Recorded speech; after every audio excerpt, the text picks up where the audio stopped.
প্রিয় খামারি ভাই বোনেরা সবাই কেমন আছেন? আশা করি সবাই ভালো আছেন। আমি আপনাদের ভালো আছি। তো অলরেডি চলে আসলাম ফার্মের ভিতরে।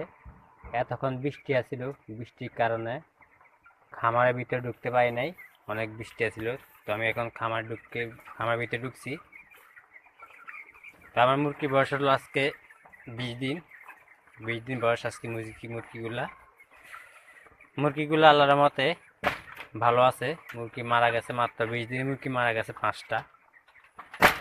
আমি জানি এই কথাটা কোন আপনারা অবাক হয়ে গেছেন যে আমি মিথ্যা কথা বলি। 5 দিনের মুরগি কেন 5টা মারা যায়? ভাই, মুরগি পালার নিয়ম জানতে হবে। মুরগি কীভাবে পাললে আপনি লাভবান করতে পারবেন সেই বিষয় নিয়ে আপনি জানতে হবে। আপনি যদি না জানেন তাহলে আপনার মুরগি তো বেশি মারা যাবে। তো আমার মুরগি বেশি মারা যায় নাই, আমার মুরগি 5টায় মারা গেছে আল্লাহর মতে। মুরগিগুলো আমার সুস্থ আছে, মুরগিগুলো আমার ভালো আছে, নিরাপদ আছে। দেখুন মুরগিগুলো কীভাবে দৌড়াইতে আছে। মুরগি হাড়ের নমুনা দেখলে কম যায় যে মুরগিগুলো কেমন। একটা মুরগি অসুস্থ না, একটা মুরগিও দুর্বল নাই। দেখেন একটা আপনারা একটু দেখেন, একটা মুরগি অসুস্থ নাই, মুরগিগুলো একবার সুন্দর হরইরা। এই দেখুন। তো আপনারা যারা নতুন খামার দিচ্ছেন, খামার দিয়ে মুরগি পালেন, কিন্তু আপনারা মুরগিগুলো মারা যায়, রোগ আসে।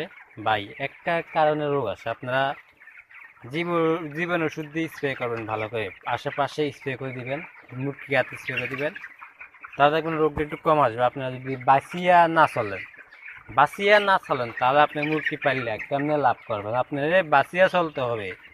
মুরগি পালতে হলে বাঁচিয়া চলতে হবে, নিয়ম করে মানতে হবে। মুরগি এমন একটা জিনিস, মুরগি একবার যদি কোল্ডায়, একবার যদি অসুস্থ হয়, তাহলে এই অসুস্থটা অনেক কষ্ট হয়ে যায় সুস্থ করতে। তো আমরা যারা পুরান খামারওয়ালা আছি, আমরা জানি যে মুরগি কীভাবে পাললে লাভবান করতে পারি, কীভাবে পাললে মুরগির লস হয়ে যায়। আমার গেছে বেশি আমার 1 লাখ টাকা লাভ হয়েছে 2000 মুরগির মধ্যে। ইনশাল্লাহ দোয়া করবেন, এখন আমার আল্লাহর মতো মুরগির লাভ হবে, এখন আরও বেশি লাভ হবে। যাতে আমার 5টা মুরগি মারা গেছে, আমার মুরগিগুলো সুস্থ আছে। মুরগি দেখলে কোন যাবে এই মুরগিটা কেমন, এই মুরগিটা ভালো নাকি। তো বাচ্চাটাও মোটামুটি ভালো আছে, বাচ্চাটাও খারাপ না, সব দিক দিয়ে ঠিক আছে। তো আমার জন্য সবাই দোয়া করবেন। আর আমার ইউটিউব চ্যানেলটা যারা এখনও আমার ইউটিউব চ্যানেলটা সাবস্ক্রাইব করেন না ভাই, আপনারা একটাই বার করতেছি ভাই, একটু আমার ইউটিউব চ্যানেলটা সাবস্ক্রাইব করে দেবেন, আর পাশে বেল আইকনটা বাজা দিবেন, যেন আমি নতুন নতুন ভিডিও আপলোড দেওয়ার পর আপনার কাছে পৌঁছা যান, আপনারা দেখতে পারেন, শিখতে পারেন। আর মুরগি পালার নিয়মকানুন জানতে হলে আমার আমার ইউটিউব চ্যানেলটা সাবস্ক্রাইব করে রাখেন, তাহলে আপনারা প্রতিদিন আপলোড ভিডিওগুলো আপনারা সবার আগে পৌঁছে যেতে পারবেন, সবাই সাথে পারবেন। আশা করি আমার কথা হলে বুঝতে পারছেন। ভালো থাকবেন, সুস্থ থাকবেন।